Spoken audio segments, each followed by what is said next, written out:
To attempt to sketch in any great detail the full and complete history of the august Masonic bodies that we celebrate here today would be impossible in the time allotted. Whole libraries could be filled with books describing, in great detail, discrete aspects of the people, places, and occurrences that I will address only in passing this afternoon. My intent today is not to provide a detailed chronology of the Ineffable and Sublime Grand Lodge of Perfection, or of Master's Lodge No. 5. It is, however, to set them in their proper historical context, discuss their intimate connection, especially in their formative years, and provide a brief survey of those individuals that featured prominently in their history. In doing so, I will necessarily omit certain individuals and events, and will address others only briefly. This is not intended to discount or in any way diminish the contributions of those brothers and the work that they did, but is owing to the limitations of time. It is my sincere hope that this afternoon's presentation will inspire the brethren of these distinguished bodies to pursue further study of the items I will lay before you. The accomplishments of the brethren I will discuss today are numerous and varied, both within the craft and without. I have spent months researching and preparing today's presentation, and I freely admit that there is much I do not know or do not fully understand about the history of these Masonic bodies that we celebrate here today. I am therefore of the opinion that if we are to understand our present course and lay plans for a future one, then we must more fully understand our history, how these lodges came to be, and who made them what they are here today. That is the charge of we, their heirs. According to Right Worshipful James J. Fink, the historian of Mount Vernon Lodge No. 3, Freemasonry had its genesis when in August of 1758, the 2nd Battalion, 1st Royal Foot Guards of the British Army, moved into the growing army being organized at Albany to invade Canada. This unit carried with it a warrant from the Grand Lodge of Ireland dated October 27, 1737, and it was this document which permitted them to meet as a lodge wherever they might be. After leaving Great Britain and serving for a time in Nova Scotia, the battalion was sent to Fort Frederick, which was situated about where St. Peter's Church now stands. During the time the regiment was stationed there, the first Masons made in the Hudson Valley were raised in Albany. When the regiment was ordered to a new field of duty, the officers of the lodge, following a custom of the times, summoned a meeting of the lodge on April 11, 1759, and attested to an exact copy of their own warrant, which they left with the local brethren to enable them to continue to meet in their absence.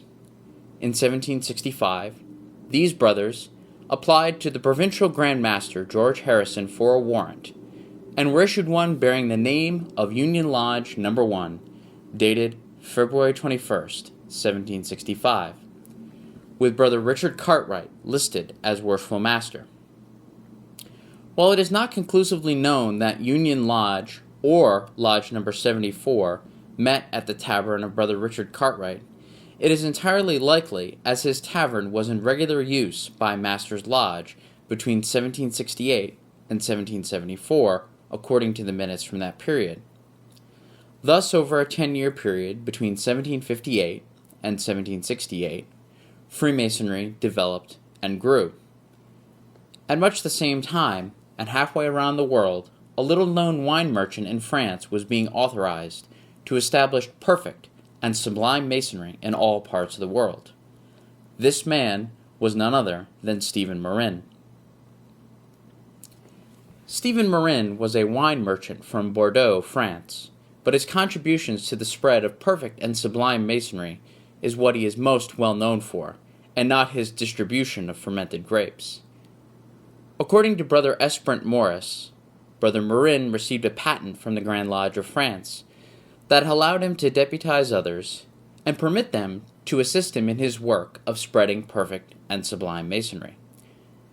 With his patent in hand, Brother Marin boarded a ship bound for Santo Domingo. His journey would take nearly a year and a half.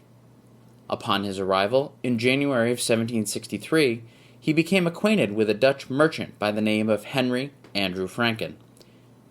Although we do not know exactly when Marin made Franken a deputy inspector general, we do know it must have been sometime between 1763 and 1767. Franken, in turn, traveled to New York City, where on the 7th of October, 1767, he was introduced to two members of Union Lodge No. 1 of Albany, one of whom was Brother William Gamble.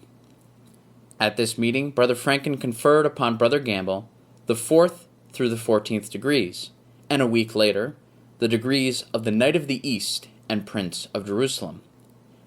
Franken then proposed that these brothers form a lodge of perfection at Albany, with William Gamble serving as thrice potent Grand Master pro tem, until Sir William Johnson should have refusal of it. Over the next several weeks, a handful of brothers of Union Lodge were initiated into the degrees of higher ancient Masonry.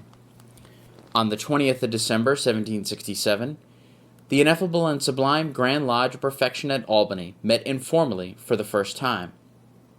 And on Monday, January 11th, 1768, the lodge was regularly opened for petitions and work. It was at this latter meeting where the proposal was put forth for Union Lodge and the Lodge of Perfection to have a joint right to a plot of land and the building to be erected thereon. However, the membership of Union Lodge did not accede to the arrangement and instead decided to remain at Cartwright's Tavern, where they are believed to have met. According to Mr. Stefan Belinsky, the founder and director of the Colonial Albany History Social Project, the Tavern of Brother Richard Cartwright, which was located at what is now Green and Beaver Streets, was a focal point for English-speaking people in the region. The tavern quickly became known as the King's Arms and provided boarding, stabling, postal service, land and lottery sales, among other things. It was here at the beginning of 1768 that Union Lodge and the Lodge of Perfection are to have met. However, it seems that the needs of the Lodge of Perfection quickly outgrew Brother Cartwright's accommodations, because within a very short period of time, they began looking for a larger and more permanent home. By the end of February 1768, the Lodge of Perfection contracted with Mr. Peter Sharp to build a lodge house at a cost of £300 and paid to Union Lodge £4 for the deed to the lot. On May 12th, the cornerstone was laid, and by June 24th, the building was completed. Only a few short years later, we begin to see the lodge house reflected on various maps of this period, which include this one by Robert Yates, believed to have been drafted at around 1770. The lodge house is one of the few buildings listed which is not a church, a government building, or military structure. Additionally, we see the name Lodge Street reflected on Simeon DeWitt's plan of the city of Albany from the late 18th century. However, I am of the opinion that this name was ascribed to the street 2 or possibly 3 decades earlier.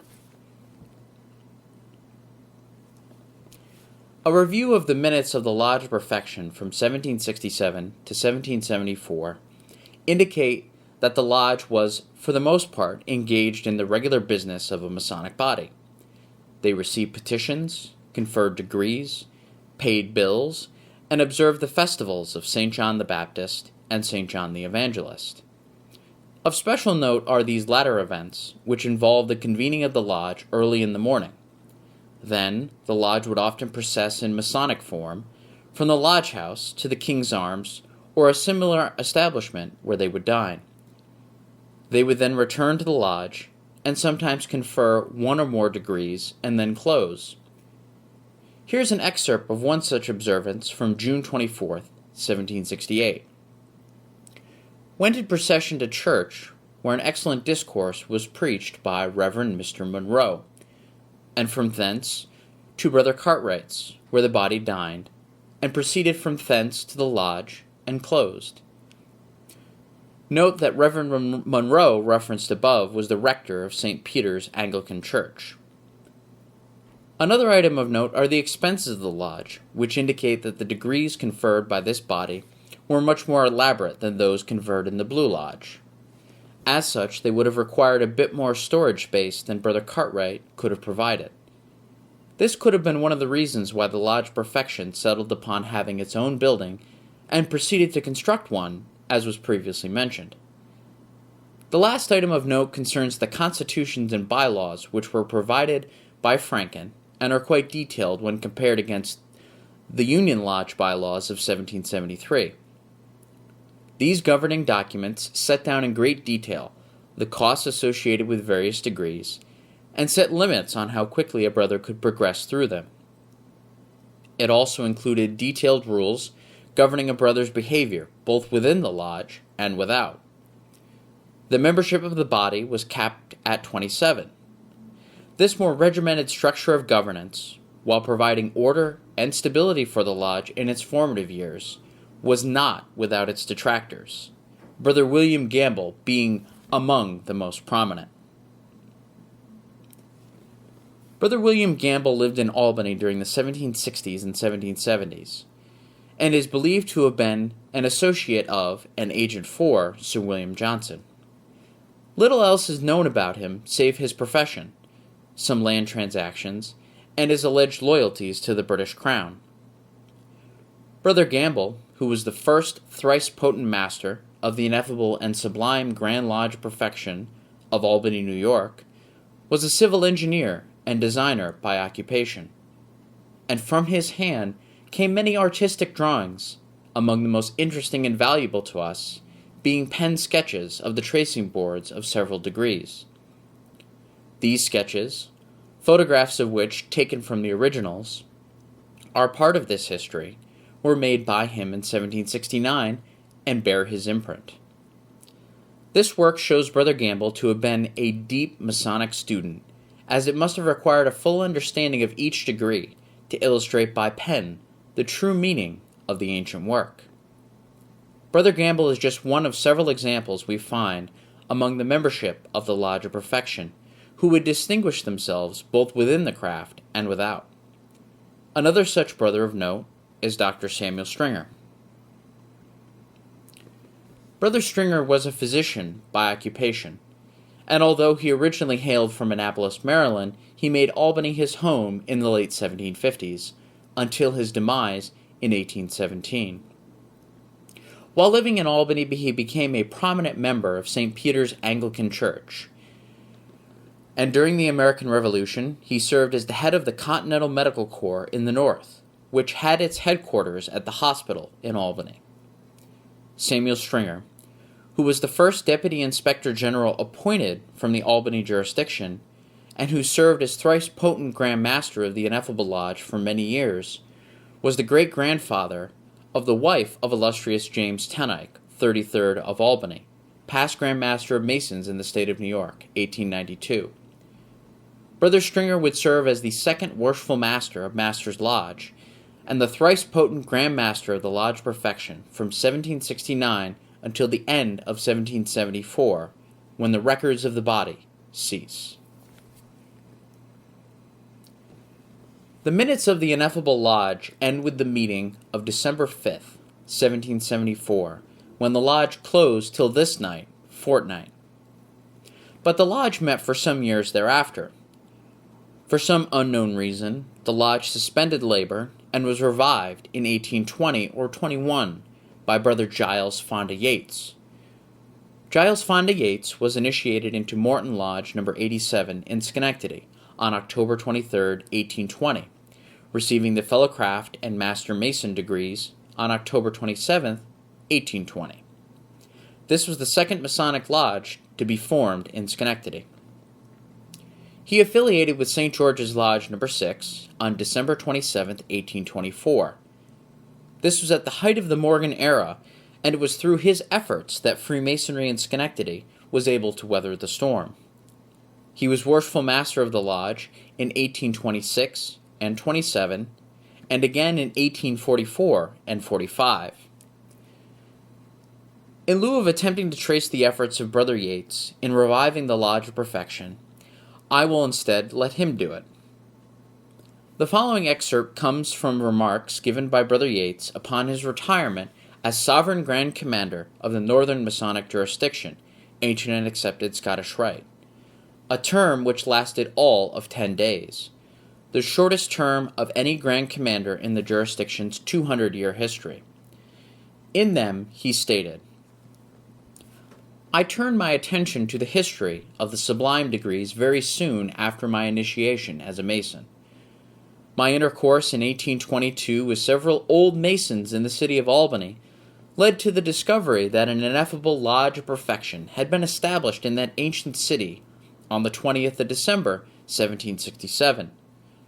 I also discovered that not only the Ineffable but the superior degrees of our rite had been conferred at the same time on a chosen few by the founder of the lodge, Henry A. Franken, one of the deputies of Stephen Marin of illustrious memory. It was not long, moreover, before I found the original warrant of this lodge, its book of minutes, the patents of illustrious brothers Samuel Stringer, M.D., Jeremiah Van Rensselaer, and Peter W. Yates, Esquires, Deputy Inspectors General under the old system. Also, the regulations and constitutions of the 9 commissioners, etc., 1761, and other documents that had been left by Brother Franken with the Albany Brethren when he founded that lodge. With the concurrence of the surviving members of said lodge residing in Albany, Dr. Jonathan Eyck, and the Honorable and Most Worshipful Stephen Van Rensselaer, past Grand Master of the Grand Lodge of New York, I aided in effecting its revival. Brother Yates succeeded in his efforts to revive the Lodge of Perfection, as these photographs of regalia from that period attest. In fact, some of the documents pictured bear Brother Yates' signature, specifically in his capacity as Senior Grand Warden of Delta Lodge of Perfection No. 1 of Schenectady. Records of the Lodge of Perfection from 1825 to 1841 are almost non-existent.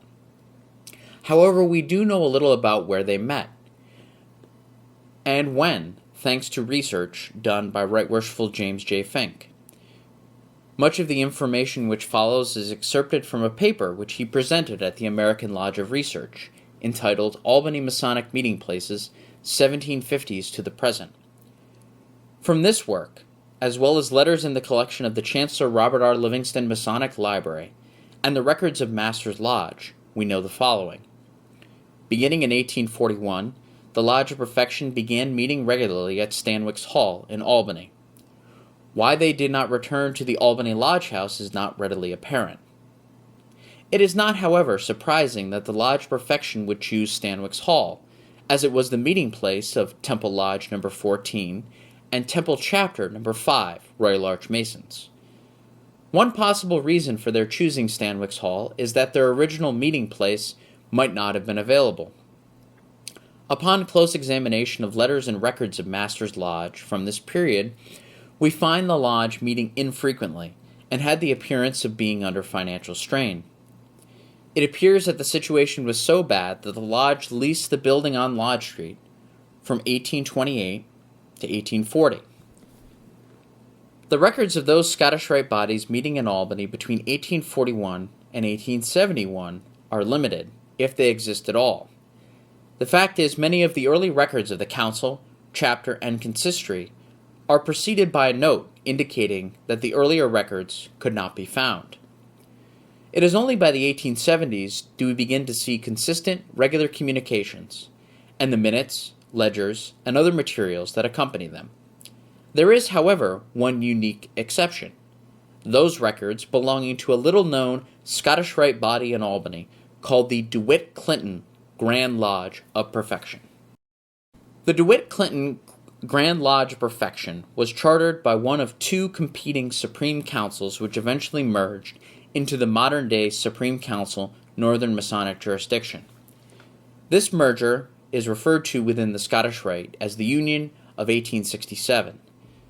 A year before this merger, in 1866, the Supreme Council with Simon W. Robinson as Sovereign Grand Commander issued a charter to DeWitt Clinton Lodge Perfection in Albany. The body, like some others founded around this time, did not last long. After the Union of 1867, the United Supreme Council found itself with multiple subordinate bodies in close proximity. This led to an effort to consolidate these bodies. This consolidation, specifically the one in Albany, is referenced only generally in the Proceedings of the Supreme Council for 1870, as illustrated in the following two excerpts. While these records of the DeWitt Clinton Lodge Perfection may have been found, there are others that remain lost, even to this day. The minutes of 1775 to 1821, minutes of 1825 to 1841, Seal of Lodge, letters to Giles Fonda Yates to Supreme Council Southern Jurisdiction, and theirs in return recognizing the Ineffable Lodge as the oldest lodge in the United States. Letter from Supreme Council Southern Jurisdiction ordering change of an Ineffable Lodge to Northern Masonic Jurisdiction. Book of Constitutions and Bylaws containing the signatures of members from 1767 to 1774. While these records remain lost, there are others which over a 10-year period were brought to light through the efforts of William Homan, Deputy of the Supreme Council for the State of New York, and William Mellish, Commander-in-Chief of the Cincinnati Consistory, Cincinnati, Ohio. It is through these efforts that some of the items we have on display this afternoon are here today. How exactly they came to be found is recounted in a letter to Brother Homan from December of 1901, and it reads, "In accordance with the request of illustrious Brother William Homan, I caused a diligent search to be made for the original minute books of your Lodge of Perfection among the effects of the late Enoch T. Carson. I am happy to report that the books of the Lodge have been found, and that I have this day forwarded by express to illustrious Deputy for New York, first, the minute book of the proceedings of the Lodge Perfection instituted in your city, the minutes being from the organization of the Lodge in 1767 to 1774, and then from the revival of 1821 to 25. Also, the original minutes of the same Lodge of Perfection from September 22, 1841 to September 29, 1845. I have also sent you the diploma issued to Brother Jeremiah Van Rensselaer in 1768, the diploma having been issued by Henry Andrew Franken. Also, copies of some letters found with the papers, and also the original minutes of the Council Princes of Jerusalem of Albany, New York, from January 24th, 1842 to February 2nd, 1846. How these records came to be in the hands of Brother Carson is not known. There are, however, a couple of things that we do know about Brother Carson. First, in 1859, he was Commander-in-Chief of the Ohio Consistory. Second, in early 1859, he purchased the 1783 edition of the Franken manuscript, which now resides in the collection of the Scottish-Rite Library and Museum at Lexington, Massachusetts. Lastly, he amassed one of the largest Masonic libraries in the world, most of which eventually ended up as part of the library of the Grand Lodge of Massachusetts. As previously mentioned, the histories of the Lodge Perfection and of Master's Lodge are intimately intertwined, particularly in their formative years. To illustrate this point, I would like to provide just one example, that being the first bylaws of Master's Lodge from 1769. A review of these bylaws, as well as the governing documents of the Lodge Perfection, show similarities in structure, order, and content, most strikingly in the preamble, which is shown here on the left. With only minor differences, this preamble is strikingly similar to the Constitution, rules, and regulations of the Lodge of Perfection. Also of note is that the agreement between the Lodge of Perfection and Master's Lodge was written into the Master's Lodge bylaws. The relevant article is shown here on the right and reads, Article 3rd, the body shall continue to meet once every week, and that on Mondays, in building being erected by our brethren of the Ineffable Lodge of Perfection, as for written agreement made between the two bodies, dated March 1768, as long as any three members shall choose, it shall be held there. Much like the Lodge of Perfection, Master's Lodge records from its formative years show a lodge engaging in the regular business of most any Masonic body, receiving petitions, paying bills, conferring degrees, electing and installing its officers, and observing the festivals of St. John the Baptist and St. John the Evangelist. Of note in the lodge's minutes from this period are the following. First, they wanted to change the name of the lodge within a year after its founding, which was not carried through to execution. Second, the lodge regularly observed the festivals of St. John the Baptist and St. John the Evangelist, which often included invitations to the Brethren of Union Lodge of Albany and St. Patrick's Lodge of Johnstown, along with dinner at Brother Cartwright's.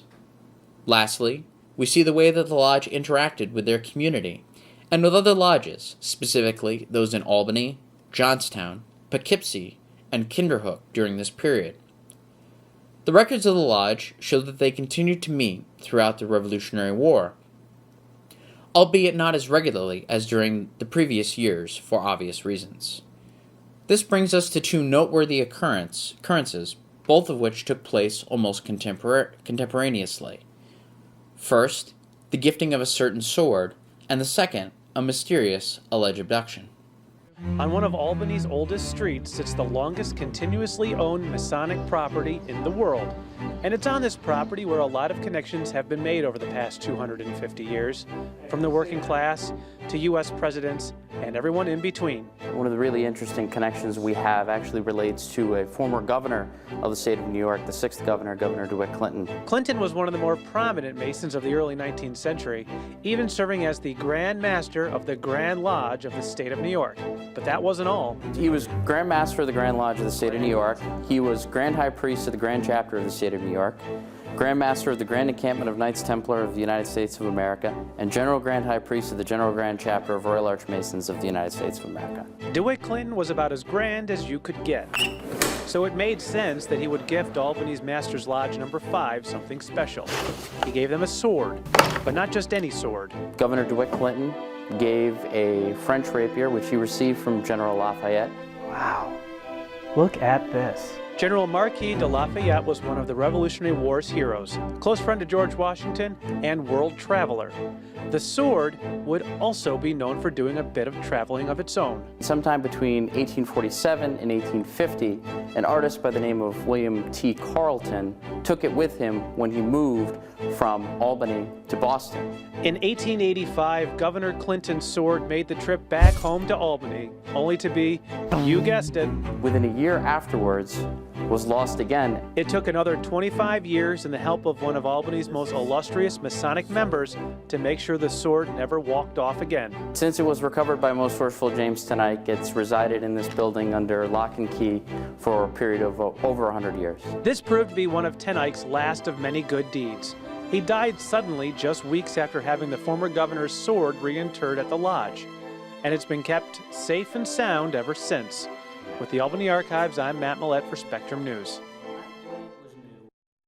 This brings us to a peculiar chapter in the history of Freemasonry. The chapter in question concerns the alleged kidnapping of a man by the name of William Morgan in 1826. The definitive history of what happened to William Morgan has yet to be ascertained, but here is what we do know. First, in 1826, Morgan took up residence in Batavia, New York, and while there he attempted to visit a local lodge, but was denied entry. Second, his name was added to the petition to form a chapter of Royal Arch Masons in Batavia, but after some objections were made, his name was stricken. This in spite of the fact that he was known to have been made a Royal Arch Mason in Leroy in 1825. Third, throughout his time in Batavia he was arrested several times on various claims, some real and some apparently fraudulent. On one such occasion, a man came to pay the bail for Morgan, and from that day forth, he was never seen again. Some claim that he was kidnapped and turned over to Canadian Freemasons. Others claim that he was done in, and still others claim that he lived out the remainder of his life peaceably in New England. We cannot at present say with any degree of certainty which, if any of these claims, is the true history of what became of William Morgan. However, what resulted from his disappearance, and the lenient punishments handed down to his alleged kidnappers was outrage, widespread protests, and the nation's first major third party, the anti-Masonic Party, and the shuttering of many lodges and even grand lodges, such as the one in Vermont. It would take Freemasonry decades to recover, but when it did, it produced what can best be described as the golden age for the craft, 1875 to 1930. Following the Civil War, membership rolls swelled. New lodges, chapters, councils, and commanderies were chartered. Glorious and stately edifices were constructed, including this one here in Albany. It was truly a high watermark for our venerable institution. It is in this golden age, and even during the Morgan affair which preceded it, that the Brethren of Masters Lodge played a prominent role. In spite of any hardships that the Lodge may have faced during the Morgan affair and the decades thereafter, the Brethren nonetheless pressed forward, and in fact, the Lodge would produce two Grand Masters, Most Worshipful Stephen Van Rensselaer and Most Worshipful Morgan Lewis. Other Grand Masters from Masters Lodge include Most Worshipful Edmund Judson, Most Worshipful James Ten Eyck, and most recently, Most Worshipful Charles Gosnell. Of these distinguished brothers, it is Brother Ten Eyck who, in my opinion, has had the most lasting impact upon the fraternity of our ancient city. In addition to serving as Grand Master in 1892, he also served as the first president of the Masonic Hall Association of Albany, and it was under his leadership that this building was constructed. He even presided at the cornerstone laying on June 24, 1895, which you see pictured here. For his efforts, he was granted honorary membership in all the city's lodges. A bronze bust was erected above the entrance to this building. This lodge room was named for him, and for most of the 20th century, a lodge of the city bore his name, James Ten Eyck Lodge, number 831. The building which resulted, as shown here in these postcards from the late 19th, early 20th century, is an edifice of timeless beauty, which has served as the home of our craft in this city for almost 125 years. During that span of time, much has changed in the city and in our broader world, but this building and the Masonic fraternity remains. In much the same way that members of Masters Lodge left their mark upon our craft, they also left their mark upon our community at large. During this golden age of Freemasonry, from 1875 to 1930, members of Masters Lodge produced no fewer than 4 mayors of this city, with several other lodges counting 1 or 2 among their rolls as well, including Thomas J. Van Alstyne of Mount Vernon Lodge No. 3, and James Briggs McEwen of Temple Lodge 14. Shown here are just 4 of those known to be members of Masters Lodge, and they include Edmund Judson, John Boyd Thatcher, William S. Hackett, and John Boyd Thatcher II, who is pictured here with Brother Charles Lindbergh when he visited Albany in July of 1927. Lindbergh was a member of Keystone Lodge No. 243 in Missouri. Throughout the city and even beyond, there remains testaments to these brothers and the contributions that they made in the civic arena during their lifetimes and even beyond it. There are streets which bear the names of Judson and Hackett. Brother Hackett also had the city's middle school named in his honor following his untimely passing. It is through the generosity of Brother John Boyd Thatcher's widow, Emma, that thousands of visitors are able to enjoy the Helderberg Escarpment and the Indian Ladder Trail in western Albany County, which is better known as John Boyd Thatcher State Park. Even though these brothers are long deceased, their memory lives on in the legacies that they left behind for the benefit of their city and its people. Modern civilization is essentially dependent upon its records and history. Modern life is so complex that our personal memories are utterly inadequate to begin to contain all the things that we have learned and would like to remember. We must have permanent records and history. There are literally dozens of historic places about the state which have important Masonic associations which are not publicly marked. We cannot handle them all as we have done so well with the George Washington Masonic Historic Site at Tappan. But we must take our places alongside other groups which have been far more aggressive in marking or placing exhibits at historic sites. Every master is urged to look to the history of his lodge, its own beginnings and growth, and particularly its contribution to the community. Our history is a noble one. Our record is an inspiring one. We must see that our good works are recorded in dignified, proper, and permanent fashion, and suitably made known to the world. I would like to say that I could take credit for those inspiring words, but I did not write them. They are the work of Most Worshipful Charles Gosnell, who penned them just over 60 years ago in a report to the Grand Lodge when he served as its Grand Historian. He knew then what many of us now are only beginning to realize, and that is the obligation that we have to those who came before us and those who will come after, to record our contributions to our community and craft, and in a permanent and dignified way, make them known to the world. At this time, I would like to acknowledge the following organizations and individuals for their assistance in researching this project and making it possible.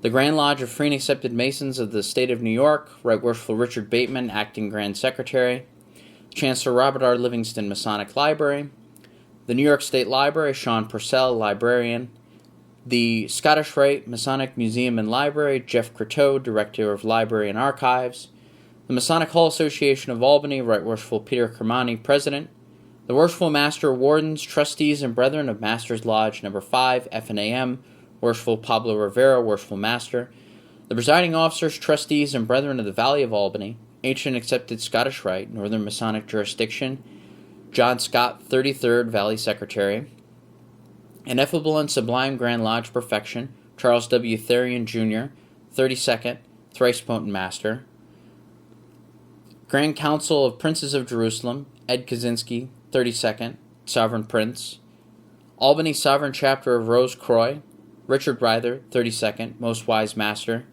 Albany Sovereign Consistory, Paul B. Rosenblatt, Sr., 32nd, Commander-in-Chief.